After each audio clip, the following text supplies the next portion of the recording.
제가 32살 때, 그때가 2005년이었던 걸로 기억을 하고 있는데, 신학교로 갔고요. 그래서 2005년부터 이제 시작을 된 사역이 오늘까지 20년이 넘도록 이제 교회에서만 지금 살아오고 있습니다.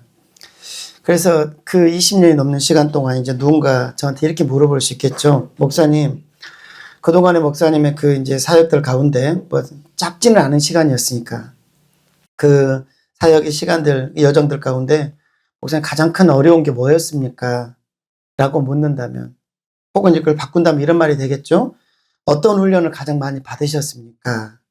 이렇게 묻는다면 저는 주저하지 않고 딱 한 단어를 말할 수 있습니다. 그게 뭐냐면 인간관계. 제 사역 가운데 20년이 넘는 사역 가운데 가장 큰 어려움은 인간관계였다. 인간관계의 문제가 가장 어렵고, 그리고 그 훈련을 가장 많이 받은 것 같다. 사실 우리 목회자들에게 어려움이 적지 않습니다. 우리 목회자들만큼 평생을 경제적인 어떤 어려움 속에서 살아가는 사람도 아마 드물 겁니다. 볼 수 있는 능력이 없어서 못 본다면 모르겠지만 볼 수 있는 능력이 가진 분들 의외로 많거든요. 목사님, 사모님들 중에. 그런데도 사역을 하기 위해서 그걸 다 내려놓고 평생을 경제적인 어려움을 짊어지고 가는 사람들이 저희들이죠. 어렵습니다. 또한 뭐 잠 못 자는 어려움, 뭐 새벽에도 부르면 나가야 되고, 우리는 목사들끼리 그런 말을 하죠. 우리는 평생 퇴근이 없는 직장이라고. 퇴근이 없습니다. 출근도 없죠. 성도가 언제든지 새벽이든 밤이든 뭐 심야든 어려워서 부르면 자다가도 일어나서 양복 입고 가는 사람이 저희들입니다. 이런 육체적인 어려움도 있습니다. 그래도 경제적인 어려움이나 이런 육체적인 어려움이나 갖가지 어려움들이 있겠지만 인간관계의 문제만큼은 저에게는 아니었던 것 같아요. 한번 오해되고 꼬여버린 사람 사이 어떤 문제를 푸는 것만큼 굉장히 많은 에너지가 들어가고 어려운 일은 없었던 것 같아요. 성도들 안에 뭔가 꼬여가지고 문제가 있으면 그걸 풀어내는데 한 달, 두 달, 세 달을 씁니다. 목사들이. 그리고 생각해보면 모든 문제는 사람과의 관계에서 전부 파생되어 나왔던 것 같아요. 물론 자기 주변에 좋은 사람들이 많아서 자기를 도와주려고 애쓰는 사람 만날 때 우리는 굉장히 고맙습니다. 나를 아끼고 사랑해주는 사람들 만날 때 굉장히 우리는 행복합니다. 그런데 반대의 경우의 사람들 만나면 얼마나 괴로운지 몰라요. 우리는 살면서 우리를 그렇게 괴롭히는 사람 학교에서 만날 수 있습니다. 직장에서 만날 수도 있고요. 이웃에서 만날 수도 있습니다. 심지어는 그런 사람이 가정에 있기도 하고요. 교회에서 만날 수도 있습니다. 그리고 군대에는 꼭 있더라고요. 여러분 혹시 그런 사람 만난 적 있습니까? 그런 괴로움 당해보셨나요? 그런 상황에서 여러분은 어떻게 반응하신가요? 이유 없이 여러분을 미워하고 오해하고 시기하고 헐뜯는 사람들 만나면 여러분 어떻게 반응하십니까? 온 힘을 집중해서 그 사람과 싸우십니까? 아니면 피해 도망가십니까? 힘으로 당할 수 없으니까 마음으로만 미워하면서 보복할 길을 찾고 계십니까? 이런 상황에서 우리는 어떻게 하는 게 최선일까요? 하나님께서는 사람으로 인해서 괴로워하는 우리에게 그러면 뭐라고 말씀하시는가? 저는 이게 궁금해지는 겁니다. 오늘 본문은 우리는 다윗의 이야기를 읽고 있는데요.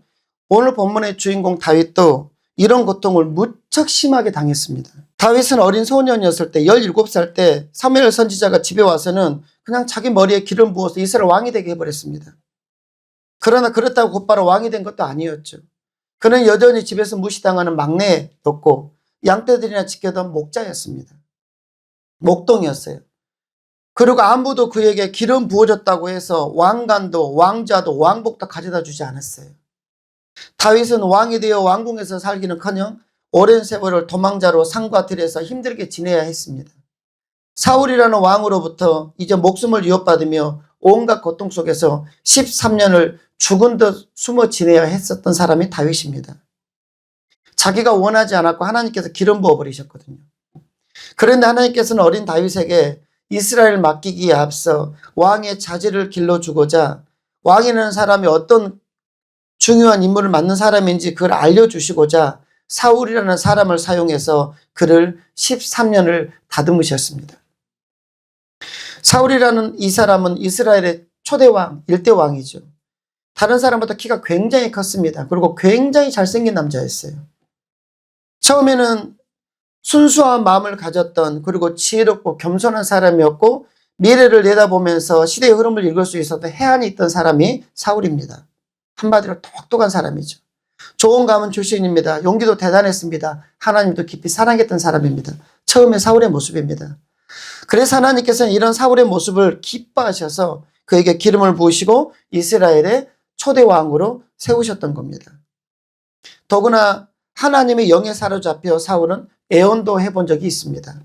한마디로 사울은 왕으로 세움 받을 때 사울의 모습은 내적으로 외적으로 모든 것을 갖추었던 사람이 사울이었다라는 이야기입니다. 그런데 어찌 보면 완벽에 가까운 이런 사울이 다윗이 이제 골리앗을 죽이죠. 그러면서 이제 블레셋과의 전쟁에서 승리하고 함께 돌아옵니다.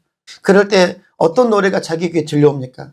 여인들이 부르는 노래였습니다. 사울이 죽인 자는 천천히요, 다윗이 죽인 자는 만만이라. 이 노래 하나가 그에 꽂혀버립니다. 사울이 죽인 사람은 천천히고 다윗이 죽인 사람은 무엇이다? 만만이더라. 이 노래를 듣고 질투의 영이 사로잡힙니다. 그래서 다윗을 미워하기 시작해요. 그 전까지는 다윗이 고맙고 기뻤습니다. 그런데 그 노래가 딱 들려오면서 사람들이 이렇게 생각을 하는구나 라고 하자 이제 다윗에 대해서 미움이 확 올라옵니다.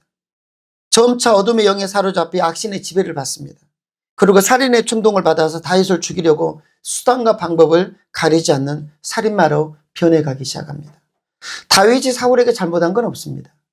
다윗의 행위와 상관없이 사울의 마음이 변해버렸더라. 사울은 자신을 위해 수금을 타며 찬양을 하며 악신을 쫓아주는 다윗에게 창을 던져 죽이려고도 합니다. 그리고 다윗을 또 죽이려고 적진에 보내서 적의 손에 죽게 만들려고 계략을 쓰기도 합니다. 다윗이 병들었다는 이제 소식을 듣자 다윗의 집에 암살자를 보내기도 합니다. 들에 숨어있는 다윗을 잡아 죽이려고 이제는 군대를 이끌고 다니면서 다윗을 수색합니다. 그러면서 사울은 점점 처음에 그 아름답고 용기 있고 영광스러웠던 모습은 점점 이루어져 버리고 추하고 무서운 얼굴을 가진 마귀의 모습으로 변해갑니다. 그에게 존경받을 만한 왕의 권위를 잃어버린 지도 이미 오래입니다.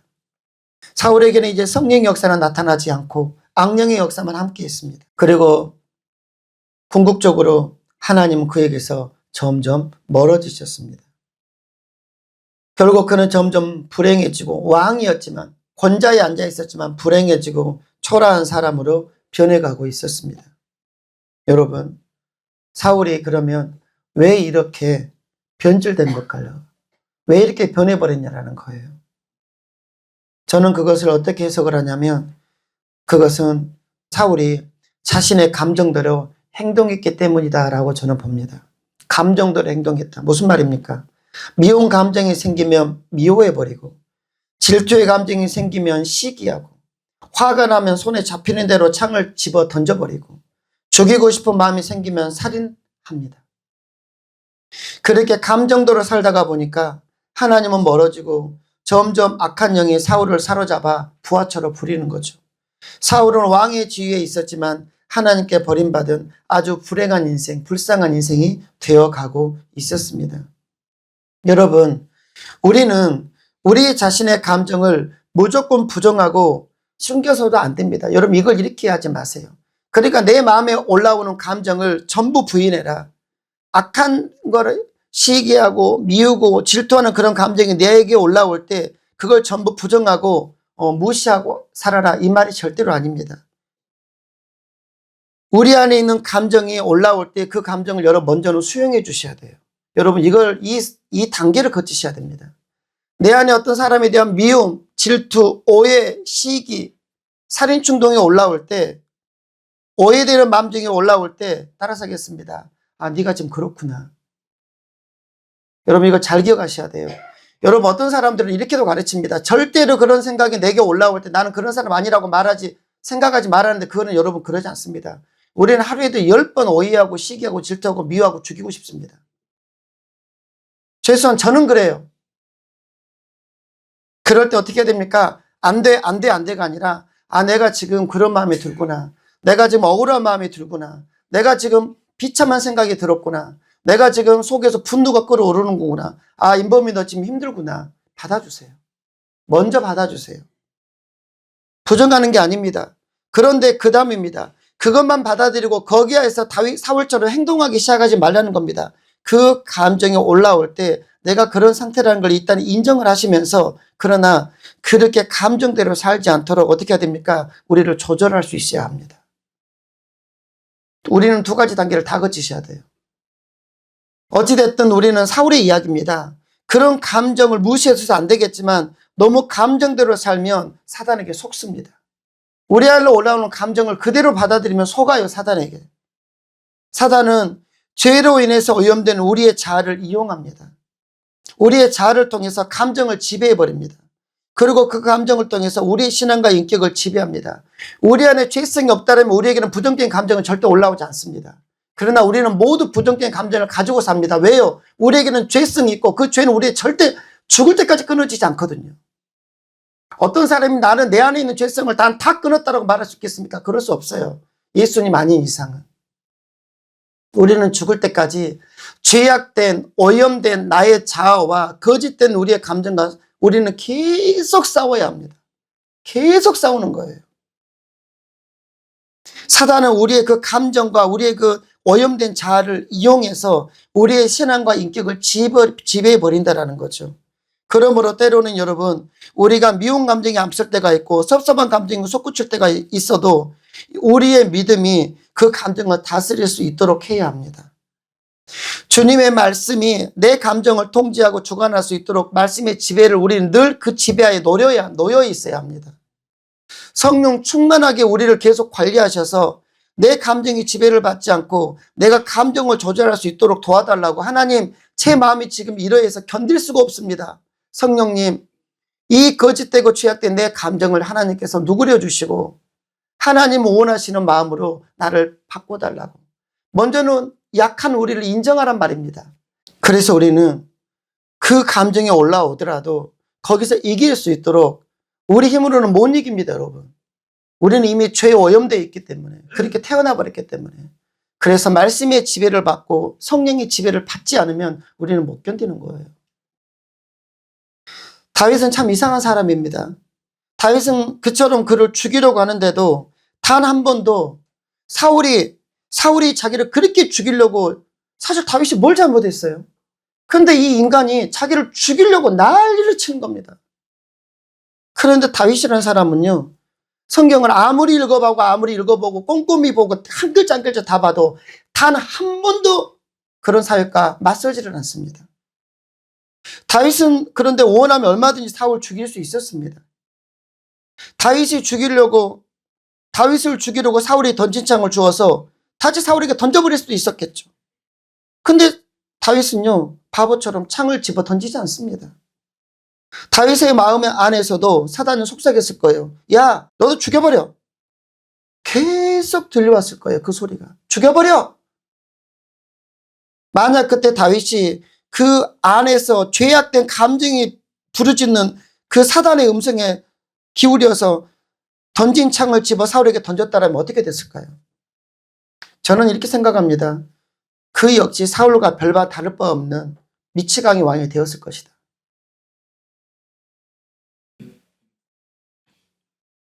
괴물을 잡으려고 하다가 괴물이 되는 거죠. 우리는 지금 세상의 역사에서 보고 있습니다. 사울이 왕으로서의 권위와 리더십을 잃어버리자 주변의 사람들이 다윗에게 말합니다. 사울을 죽이고 왕이 되십시오. 다윗이 사울을 죽인다고 해도 얼마든지 정당방위가 될 수 있습니다. 아니면 직접 죽이지 않고도 다른 사람, 자원하는 다른 사람을 통해서 사울을 죽이도록 뒤에서 조정할 수 있습니다. 다윗은 그런데 어떻게 해요? 오히려 그렇게 사울을 죽이겠다고 나서는 사람들을 만류하면서 원수인 사울을 하나님 손에 맡기고 이 친구는 그저 바보처럼 피하기만 합니다. 도망만 다녀요. 맞짱을 떠야 될 것 같은데. 사울만 없애버리면 편안한 생활이 시작됩니다. 사울만 없으면 자신이 왕이 될 수도 있습니다. 그런데 다윗은 사울을 죽일 수 있는 절호의 기회가 옴에도 불구하고 죽이지 않아요. 보복하지 않습니다. 어떻게 그럴 수 있었을까요? 지렁이도 밟으면 꿈틀거린다는데 다윗은 감정도 없는 그저 무능력해 보이는 연약한 인간으로 보입니다. 지 하나 때문에 얼마나 많은 사람이 지금 고생을 하고 있는데 죽여버리면 되지. 오늘 보면 6절에서 8절을 보면 읽지는 않았지만 다윗은 자기를 죽이려고 부하들을 이끌고 이제 10황문지를 샅샅이 뒤지고 있는 사울왕을 만납니다. 자기를 죽이려고 쫓아온 사울을 만난다는 거예요. 마침 사울왕은 다윗을 찾다가 이제 밤이 되자 자기 텐트에 쓰러져 잡니다. 왕이었죠. 그런데 놀라운 일이 벌어졌습니다. 왕이 주무시고 있는 그 텐트를 어떻게 해야 됩니까? 장수와 사병들이 불침번을 해야 될 거 아닙니까? 당연한 이야기죠. 근데 어떻게 해요? 왕이 잠들어 있는데 장수와 사병들 모두가 한 명도 빠짐없이 왕의 곁에서 다 잠자고 있는 거예요. 이런 일은 군대에서 일어날 수 없습니다. 어떻게 이런 일이 일어났을까요? 오늘 보면 12절 읽어보십시오.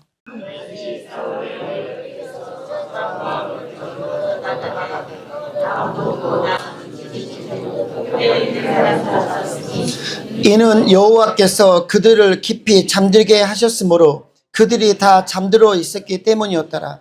자, 중요한 겁니다. 저는 이 성경을 읽다가 오래전에 제가 전율을 느꼈어요. 뭐냐면 소름이 끼치더라고요.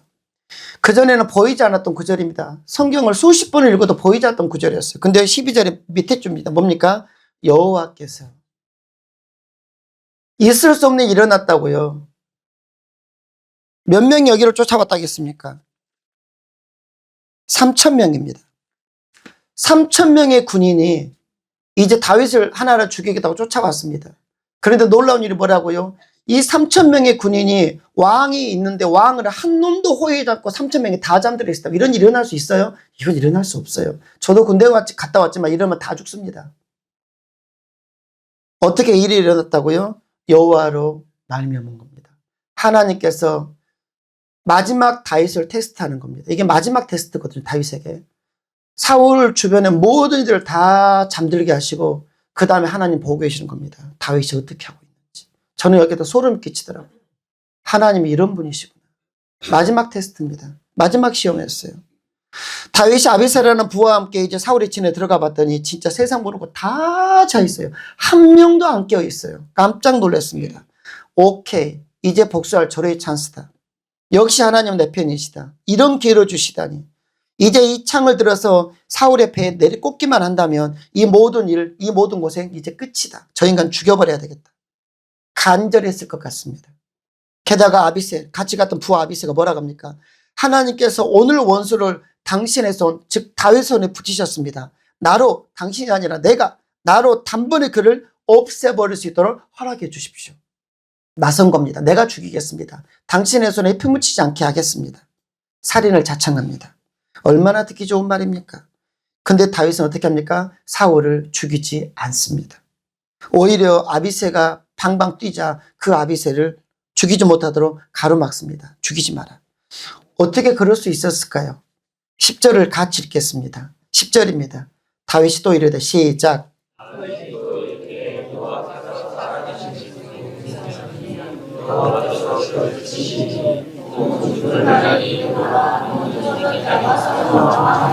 자, 여호와께서 살아계신다. 나는 여호와께서 살아계심을 믿는다. 그 살아계신 두고 내가 맹세하는데 여호와께서입니다. 여호와께서 그를 치실 거다. 아니면 그가 그냥 자연사 할 거다. 아니면 전장에서 죽을 것이다.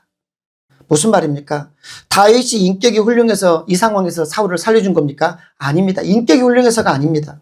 복수할 만큼 힘이 부족해도 그런 겁니까? 그것도 아닌 거 아시죠? 지금 죽이면 되는 겁니다. 다윗에게는 지금 이 모든 것들을 하나님께서 갚아주신다는 분명한 믿음이 있었단 말입니다. 먼저는 하나님께서 지금 이 상황을 딱 세팅을 해놓으시고 하나님께서 나를 테스트하고 계시구나. 그걸 직감적으로 느꼈습니다.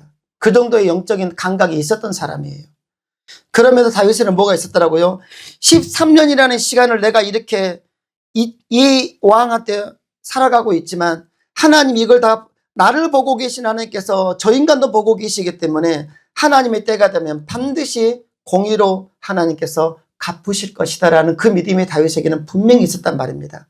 인격이 좋아서도 아닙니다. 힘이 부족해서도 아니었어요.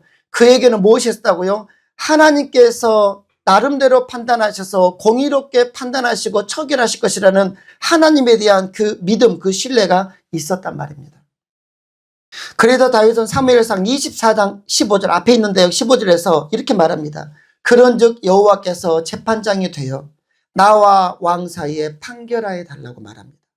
하나님, 내가 아니라 하나님이 나와 그의 사이에 재판장이 되어주셔서 옳고 그름 판단해 주시고 하나님의 때에 하나님의 방법으로 처리해 주시옵소서. 이것이 하나님을 신뢰하는 믿음의 모습입니다. 하나님 다 보고 계신다. 내가 억울하게 당하고 화가 나고 괴로워도 내가 똑같이 그와 함께 그처럼 똑같이 복수하지 않는다라면 하나님께서는 때가 되면 반드시 결국 선으로 갚아주실 것이다. 왜요? 나는 지금 악을 행하고 있지 않기 때문에. 그 믿음이 다윗에게 있었단 말입니다. 결국 하나님을 온전히 신뢰하는 다윗의 이 삶의 모습은 원수인 사울에게 감정대로 행하지 않게 됩니다. 오히려 원수를 사랑하고 그를 어떻게 해요? 놓아주게 합니다. 죽이지 않는 게 용서이거든요. 그리고 다윗의 원수 사랑은 이제 놀라운 결과를 가져옵니다. 그것은 그를 죽이려고 하던 사울이 자기 죄를 깨닫고 뉘우치게 한 겁니다. 21절, 오늘 본문 21절 같이 읽겠습니다.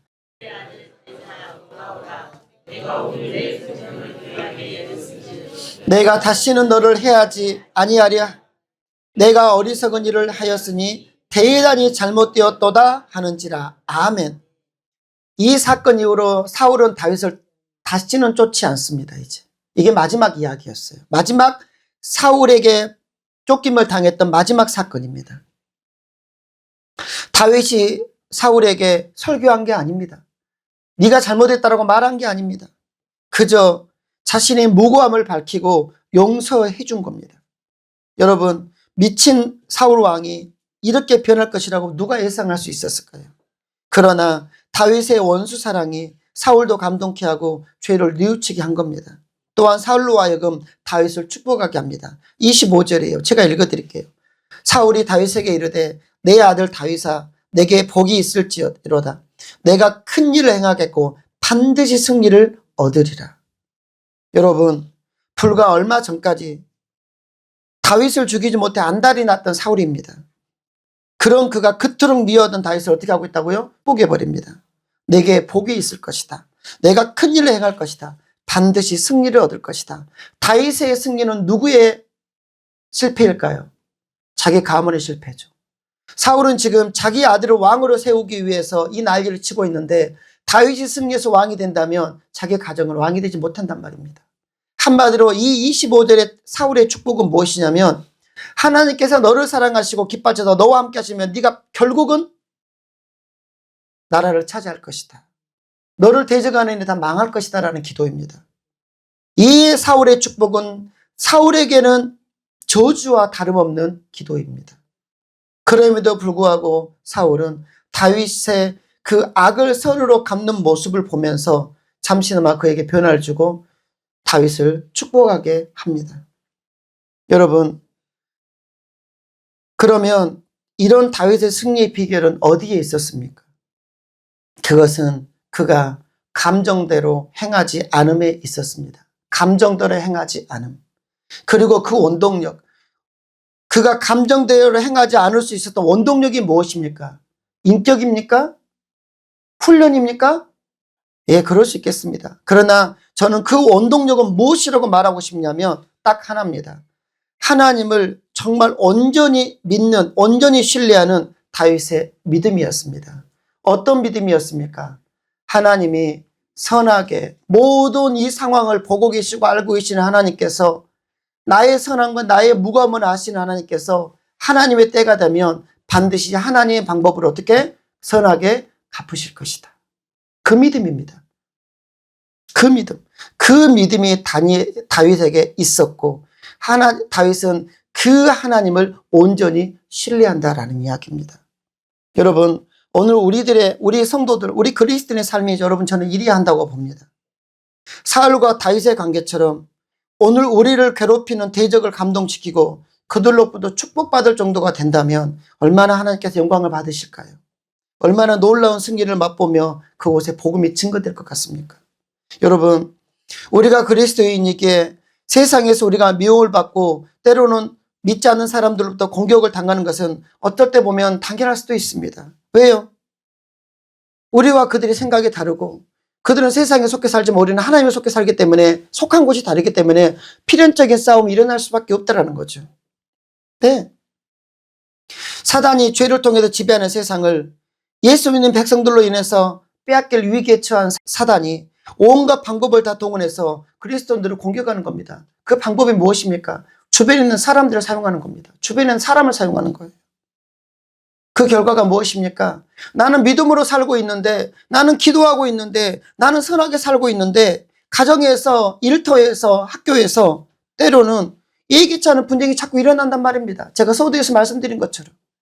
왜 그러냐가 아니라 그럴 수 있다는 말입니다. 왜요? 사단이 충동질하고 사용하는 겁니다.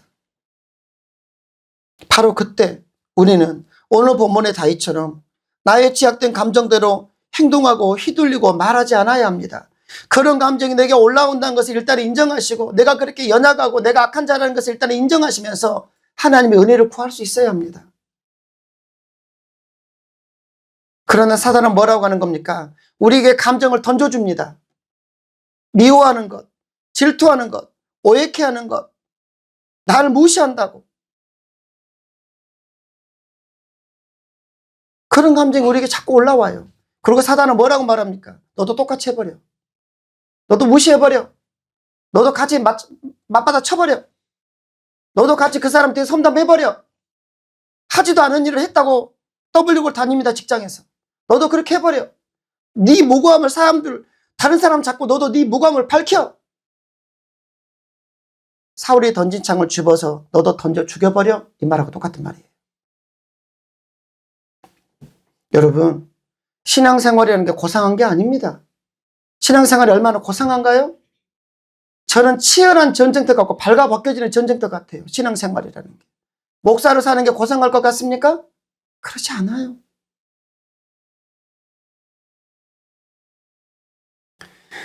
우리가 사단이 죄로 인해서 지배하는 이 세상 가운데에서 구별된 하나님의 사람으로 살아간다는 것은 무수히 많은 전쟁을 통과하는 겁니다.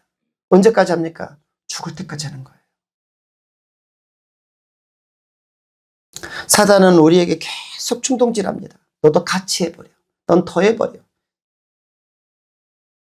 여러분, 그 사단의 음성이, 우리를 충동질하는 음성이 내 귀에 들려올 때 여러분, 그때 우리가 할 것이 있습니다. 그것이 무엇인지 아십니까?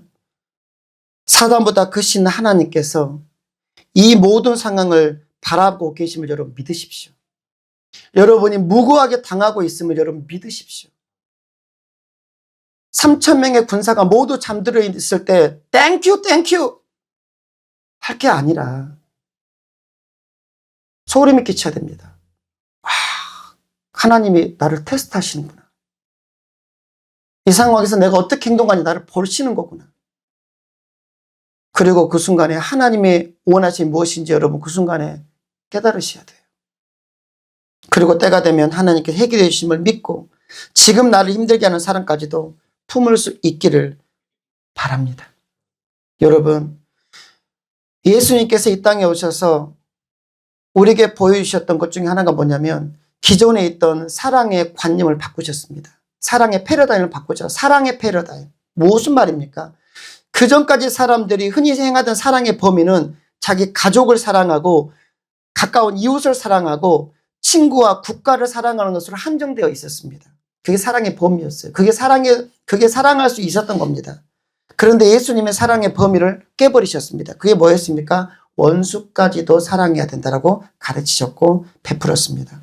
그래서 마태복음 5장 44절에서는 나는 너희에게 이르노니 너희 원수를 사랑하며 너희를 핍박하는 자를 위하여 따라서겠습니다. 기도하라.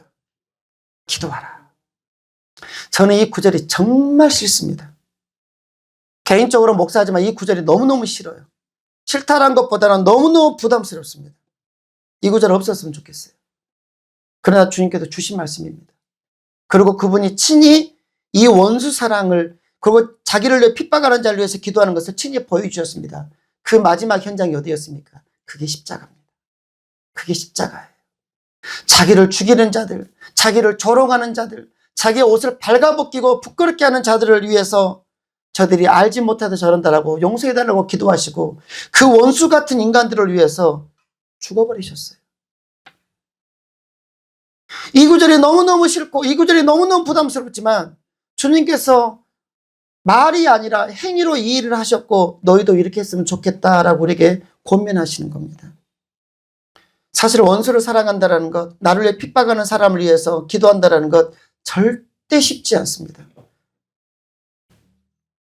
저는 아직도 이것에 100만 분의 1도 접근하고 있지 않은 것 같아요. 이게 어려운 것 중에 하나가 저는 이겁니다. 뭡니까? 내가 그를 용서하고 싶습니다. 나를 힘들게 하는 사람 나 용서하고 싶습니다. 그래서 내 감정을 그렇게 드러냅니다. 그런데 뭡니까? 상대가 안 받아줄 때도 있어요. 이것이 더 힘듭니다. 용서 못하겠는 게 어려운 게 아니라 용서할 수 있다라는데 나 당신 용서했다라는데 상대방이 나의 그 진심을 믿어주지 않는 겁니다. 그래서 용서라는 게 피차간의 용서라는 게 여러분 말처럼 쉽지 않습니다. 여기에는 그렇게 상대방이 나올 때에도 계속해서 그를 품고 가기 위해서 우리에게 두 가지가 필요합니다. 그게 뭔지 아십니까? 완전한 자기 부인 그리고 희생입니다. 내가 없어야 돼요. 내 감정이 없어야 돼요. 완전한 자기 부인과 희생이 있어야만 이 용서라는 한 단어가 성립이 됩니다. 그런데 여러분 누군가가 바로 그래도 이 사랑의 십자가를 져줄 때 이 용서가 사랑의 십자가거든요.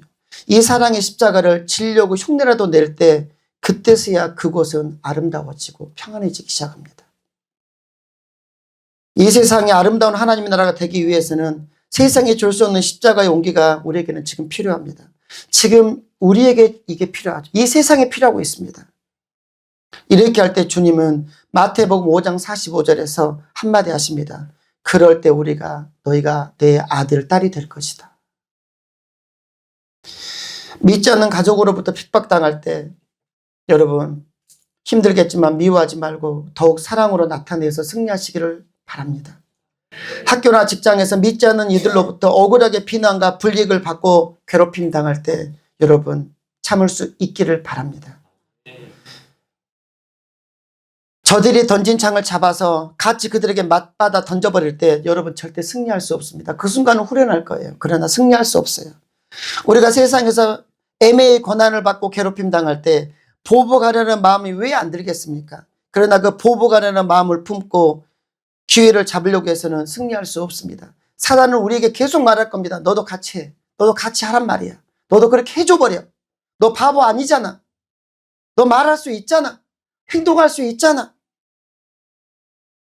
사단은 그렇게 하기를 바라고 계속 충동질하는 겁니다. 오히려 상대방이 느끼는 겁니다. 아, 이제 네가 나 공격하겠지? 라고 생각하는 상황에서 악을 선으로 갚아버리면 성령께서 그 시간 그 사람에게 역사하실 줄 믿으시길 바랍니다. 성령의 역사가 그때 일어나는 거예요. 그가 그 순간에 나에게 왜 이러지? 그가 감동받고 눈물을 흘릴 겁니다. 그리고 두 번째 던지려고 했던 그 창을 내려놓을 수 있는 겁니다.